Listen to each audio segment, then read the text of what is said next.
अहमद भट्ट की अल्ताफ अहमद भट्ट की फैमिली को हम लोगों ने इनिशियल क्वेश्चन भेजा कि आप हमें उस बिल्डिंग में ये सारी एक्टिविटीज चल रही थी, कौन रेंट पे था, क्या रेंट डीड है, आपको कमर्शियल एक्टिविटी चलाने की कहां से परमिशन मिला है, अगर आपने रेंट डीड की है तो पुलिस का वेरिफिकेशन हुआ है या नहीं हुआ है, या फिर अगर आपने किसी से रेंट लेते थे तो किस चैनल से होता था। तो उसके जवाब में एक या दो ऐसे कागजात आए हैं जो इन्वेस्टिगेशन के क्वेश्चंस को का जवाब नहीं दे पाते हैं। हमने इनिशियल दूसरा भी सेट ऑफ क्वेश्चन उनको फिर से बोला है कि कोई और भी उनके पास दस्तावेज हो। As of now doctor Altaf Bhat की फैमिली हमें ये प्रूव नहीं कर पाई है कि बिल्डिंग में कौन था, कौन रेंटर था, क्यों दिया, और उनकी ये जिम्मेदारी बनती है। एसआईटी के पास जैसे जैसे फैक्ट आएगा हम उस फैक्ट के बेस पे ही आपको बोलेंगे। हम उनके जवाब का और इंतजार कर, शायद वो उधर से और कोई जवाब दे दे, लेकिन ये उनकी जिम्मेदारी जरूर है। जो ग्राउंड फ्लोर पे 5 दुकान के साथ रहता है, उसकी बिल्डिंग के ऊपर कौन रहता है वो जाने, बताए, वेरीफाई करे, और अगर कोई रहता भी है तो लीगली रहे। मेरे पास जो सिक्योरिटी फोर्सेस ने या फिर जिनके पास गई थी जानकारी, उनको ये इंटेलिजेंस बताई गई थी। उस दौरान 5 बजे आमिर जब नीचे उतरता है और आर्मी की एक पार्टी उसको रोकती है, वो वहां बैठ जाता है, उससे उसका फोन मांगा जाता है, फोन उसके पास नहीं था। आर्मी की उस टीम का कहना है कि मुझे ऐसे भी शक गया कि ऐसा कैसे पॉसिबल है कि फोन उसके पास नहीं है, तो उसने उनको वहां पे बिठा लिया। लेकिन चूंकि वहां पे जब पुलिस की टीम आती है तो उसी बिल्डिंग के डॉक्टर मुदस्सिर गुल के पार्टनर में से जो हमारे एक विटनेस भी है वो वहां पे पहुंचते हैं, वो इस बात का वो बयान भी देते हैं, हाँ सर मैं पहुंचा, मैंने कहा कि अरे ये तो मैं पहचानता हूं, ये तो डॉक्टर मुदस्सिर गुल के साथ काम करता है और ये पानी वानी ले जाता है, इसका कोई ऐसा नहीं है, वो मेरी गारंटी है, आप इसको जहां जा रहे हैं जाने दीजिए। उनकी गारंटी पे और एसएचओ की पहचान पे उनको कुछ देर के लिए छोड़ा जाता है। अब आधे घंटे बाद तकरीबन 6 बजे तक जब पुलिस की एक पार्टी पहले सर्च कर लेती है बिल्डिंग को, उनको 2 कमरे बंद नजर आते हैं, आर्मी की पार्टी जाती है, वो सर्च करती है, 2 कमरे बंद नजर आते हैं। हुआ कि ये कमरा खोलेगा कौन, तो बात भेजो, उन्होंने वापस भेज दिया। इस प्रकार फिर आमिर दोबारा वापस आता है और ये कहा जाता है तब तक हमारे पास आमिर की फोटो भी थी और तब तक हमारी जानकारी भी थी। हम लोगों ने उससे फोन मांगा, वो बोलता है कि मेरा फोन बिल्डिंग के अंदर है, बिल्डिंग के अंदर है। फिर उससे पूछा जाता है क्या बिल्डिंग में और कुछ है, वो पूरी तरह इस बात को बोलता है कि सर बिल्डिंग में कुछ नहीं है तो फोन दो। फिर जो बिल्डिंग के मालिक है डॉक्टर मुदस्सिर गुल वहां भी थे, उनसे भी पूछा जाता है बिल्डिंग में कोई है, रेंट पे जिन्होंने रखा हुआ था। सबसे पहले जब काउंटर ब्रेकआउट होता है एज पर डीवीआर टाइमिंग 6:36 और कोई 1 से 1.5 मिनट तक गोली चलती है। उसके बाद 3 बॉडी 1 घंटे के बाद 1.5 घंटे के बाद सर्च के बाद 3 बॉडी रिट्रीव करके पीसीआर भेज दी जाती है, लेकिन डॉक्टर मुदस्सिर गुल की बॉडी नहीं मिल पाती है। डॉक्टर मुदस्सिर गुल की बॉडी को असरटेन करने के लिए पहले बिल्डिंग को हम लोगों ने डॉग माउंटेड कैमरा से एक बार सर्च करवाया और उसी डॉग माउंटेड कैमरा से पता चलता है कि उनकी बॉडी एथिक पे पड़ी हुई है, जिस लोकेशन पे ना तो अभी सिक्योरिटी फोर्सेस गई थी ना हमारी फायरिंग वहां पे एक भी बुलेट की फायर, AK का कोई फायर ऐसा वहां पे गया नहीं था। तो उस बॉडी को नीचे लाने में, रिट्रीव करने में तकरीबन हमारे पास रात के 12 बज गए थे। उसके बाद फिर सर्च करके उसको वापस भेजा गया। इसकी वजह से डॉक्टर मुदस्सिर गुल की बॉडी को पीसीआर में भेजने में 2-3 घंटे का समय लग गया। लेकिन अगर आपका ये क्वेश्चन है कि बाद में उनको OGW हमने बताया, ये हमारा क्वेश्चन ये एसआईटी के सामने कुछ फैक्ट्स हैं जो मैंने आपके सामने रखा है। ये वही चैम्बर है जो डॉक्टर मुदस्सिर गुल का चैम्बर है जिसमें वो बैठते हैं। उस चैम्बर में फॉरेन टेररिस्ट एक लोकल टेररिस्ट के साथ रहता है, तो उसको आप ही बताइए, जो वर्ड देना चाहेंगे वही है। हम सिर्फ सबूत आपके सामने रखते हैं कि उन्हीं के चैम्बर में वो फॉरेन टेररिस्ट पिस्टल के साथ पाया गया। डीवीआर हमारे पास अवेलेबल है, जो डीवीआर हमारे पास अवेलेबल है, सीसीटीवी फुटेज, उस फुटेज और मौके पे जो चश्मदीद और सिक्योरिटी फोर्सेस के जो बयान है, उसके बेस पे सबसे पहले 6 बजे के आसपास आमिर को भेजा गया कि भाई अपने रूम से अपना फोन लेकर वापस आ जाओ। ये पूछ कर कि कोई है तो पहले बताओ। उसने बिल्कुल ही प्लीडेड इनोसेंस, कोई नहीं है, अगर है भी तो मुझे पता नहीं है, और सर इस बिल्डिंग में मैंने तो अभी तक मैं रहता हूं, मैंने किसी को देखा नहीं। जबकि उसको पता था, क्योंकि वो तो चलाता था, और ऐसे अहम सुराग सबूत मिले हैं उन दोनों के साथ होने का, उसके बावजूद उसने झूठ बोला।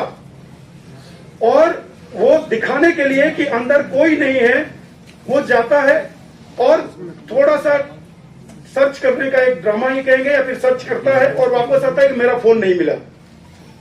फर्स्ट फ्लोर से वापस आता है, कोई 2 से 3 मिनट का, 2 मिनट के अंदर सर्च करता है, चूंकि सीढ़ी है, गया सर्च किया, वापस आ गया। 2 रूम पे बात आ गई कि 2 रूम बंद है। आईटी सॉल्यूशन वाले ने अपना रूम खोल दिया। अल्ताफ भट्ट साहब के रूम का चाबी अल्ताफ भट्ट साहब के सी, ही वॉलंटियर्ड। हमने उनको बोला कि क्या आपको भी कोई शक है? इन्हें भी बोला कि नहीं सर, इस बिल्डिंग में कोई ऐसा है ही नहीं, मैं चल के दिखाता हूं। उसने डॉक्टर गुल को बोला चलो यार। इन्होंने किसी तरह का कोई शक जाहिर नहीं किया कि बिल्डिंग में कोई हो भी सकता है। ना इन्होंने सिक्योरिटी फोर्सेस से किसी तरह की मदद मांगी कि आप मुझे, हो सकता है कि सर इसमें हो, मुझे बीपी वगैरह पहना दीजिए, मुझे कुछ ये कर दीजिए, मुझे डर है कि हो सकता है कोई हो। इवन सिक्योरिटी फोर्सेस वहां कॉर्डन में बैठी हुई है, तब भी दे वर सो श्योर कि बिल्डिंग में कुछ नहीं है। दे वॉलंटियर अंदर की तरफ जाते हैं। आपने वो फुटेज देखा, 6:26 तक, यानी 6:25 58 सेकंड पे कॉल सेंटर का गेट बंद हो जाता है। और हमारा लास्ट फुटेज है जिसमें डॉक्टर मुदस्सिर गुल और अल्ताफ भट्ट साहब साथ में दिखे। 6:26 पे दरवाजा बंद होता है, लास्ट फुटेज, और 6:36 पे फॉरेन टेररिस्ट उस बिल्डिंग से भागता हुआ दिखा है, और जो आगे जाकर उसको गोली लगी है।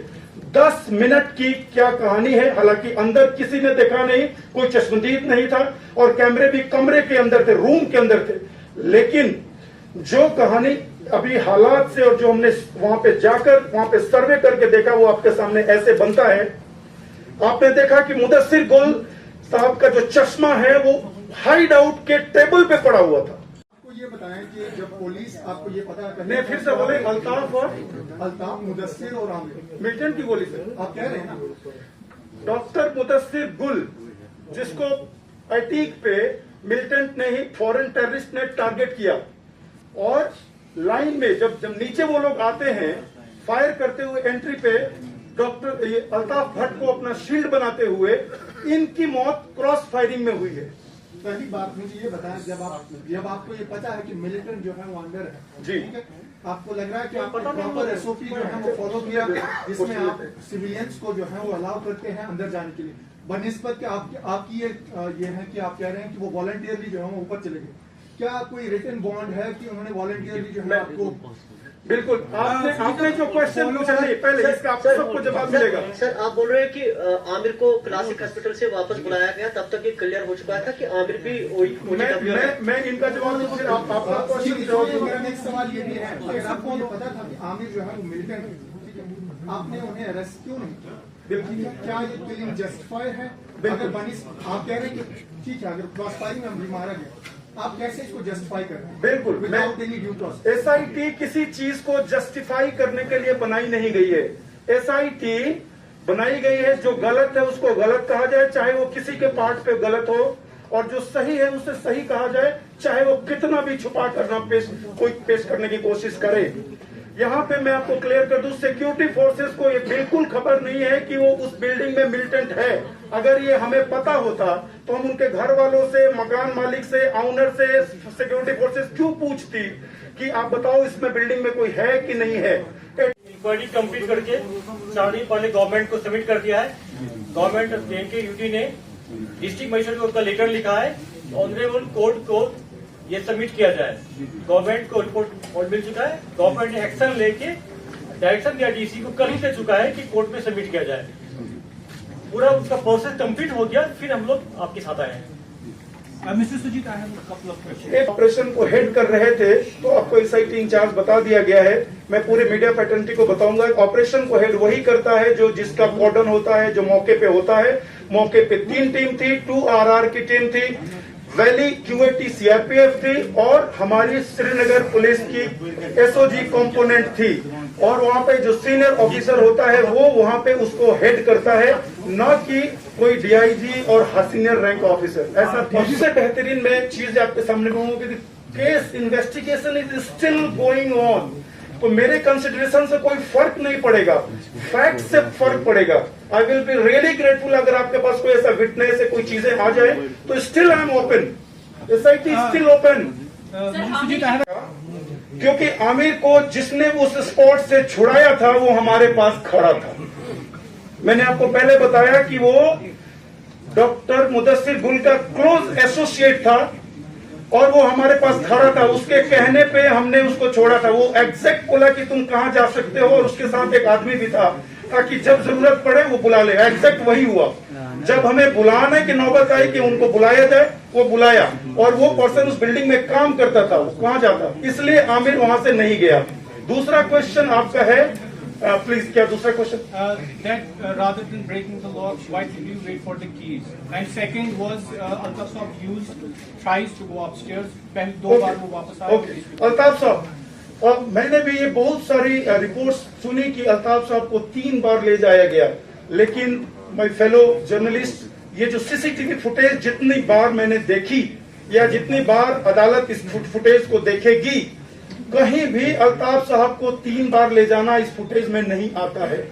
दूसरी बात, हाँ, सिविलियन 3-4 बार जरूर गए, जैसे कि एक बार आमिर एफटी आईटी सॉल्यूशन वाले एक बार गया, उसके बाद आमिर, अल्ताफ साहब और फिर मुदस्सिर भट्ट, डॉक्टर मुदस्सिर गुल, ये लोग एक साथ गए। तो सिविलियन 3-4 बार जरूर गए। और आप लोग इस बात को जरूर सोचिएगा कि सारे सिविलियन को हम लोगों ने एक शेड में, एक्साइड बुलेट के पास एक बड़ा सा हॉल था, वो अंदर रखा हुआ था। तो कोई आदमी बाहर भी निकलता था ना, उनको लगता था कि बिल्डिंग में ही गया है, कोई रोड पे नहीं है। ये सीसीटीवी फुटेज दिख रहा है, जैसे देख रहा हो कि हाँ गया, बिल्डिंग में गया, अंदर आया, ऐसा कोई नहीं। जो भी एक सिविलियन थोड़ा सा बाहर भी आया, उनको लगता था कि इनको अंदर ले जाया गया, जबकि सीसीटीवी फुटेज इस बात को सपोर्ट नहीं करती है। एसआईटी उतना ही बात बोल रही है जितना हमारे पास सबूत है। मैंने ना तो किसी को, मैंने ये क्लीन चिट देने के लिए एसआईटी बनी है, ना किसी को फंसाने के लिए बनी है। मैंने ये कहा कि विटनेसेस ये बोलते हैं कि हमने डॉक्टर मुदस्सिर गुल को एफटी के साथ गाड़ी में घूमते हुए देखा। सीसीटीवी फुटेज दिखता है कि उसके चैम्बर में वो पिस्टल के साथ एक रात पहले भी था। बाकी जो विटनेसेस ये बोलते हैं, बाकी विटनेसेस जो ये बोलते हैं कि बिल्डिंग में आमिर मागरे डॉक्टर मुदस्सिर गुल का साथ रहता था, काम करता था। आमिर मागरे का लिंक आगे पाया गया। ये सारे लिंकेजेस हमने रखा है। जिस दिन कंक्लूजन रखेंगे, अदालत के सामने चार्जशीट के साथ पेश किया जाएगा। Case is still open.